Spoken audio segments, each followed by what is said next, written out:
So tyre pressures. Roadies tend to be more guilty of this than than anyone really, but just running crazy pressures in your tyres and ruining the ride comfort and control of your bike, because of the assumption that higher pressure is faster, and in most cases, or in every case, it isn't. The compliance of the tyre with a little bit less air in it will make your ride faster overall. Pumping the tyre up, every tyre's got a maximum rating on it, 29 to 58 psi for this mountain bike tyre.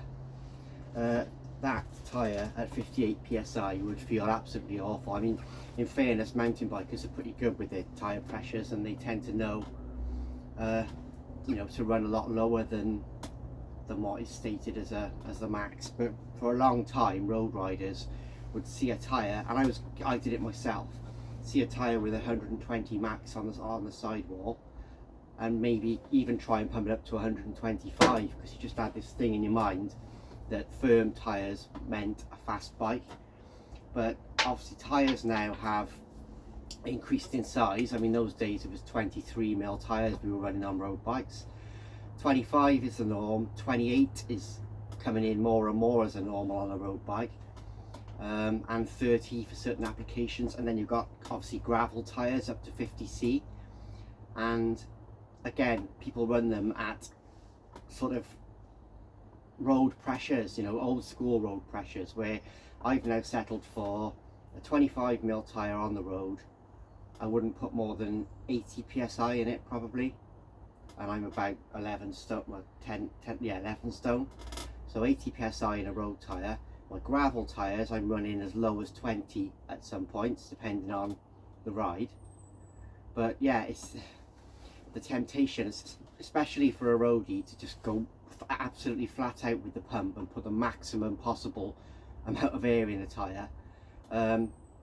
It's huge, and the tyre will almost always perform better somewhere in the mid-range of that minimum and maximum tyre pressure. And with tyre technology and puncture resistance, you can get away, even with tubes, with running lower pressures on modern tyres. So yes, like I say, the gravel bike is on 50C tyres, sometimes 40C tyres, and I never run more than 30 psi in them. Even if it's a mostly road day, the 30 psi in a tyre that wide would be quite firm. So it tends to be 20, 25, maybe even less than that. But yeah, the point is, instead of just going for that maximum inflation on the tyre, as if it's a target to reach that maximum inflation, it's really worth experimenting with pressures, because of the difference it makes to the way the bike rides. It won't affect your speed to drop the pressure. It will improve your handling. It'll massively improve your comfort. Yeah, it's something that's definitely worth experimenting with, and really no one can tell you what your best tyre pressure is. It's something you've got to mess around with, and I would be messing around as in going lower and seeing how low you can go before it gets to that point where you know, it doesn't suit you. But you'll be amazed if you're used to riding a road bike with 100 psi in it.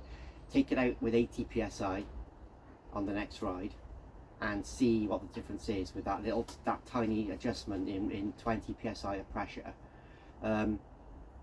It makes the world of difference, and you won't lose speed, you'll gain comfort. Yes, something definitely worth experimenting with.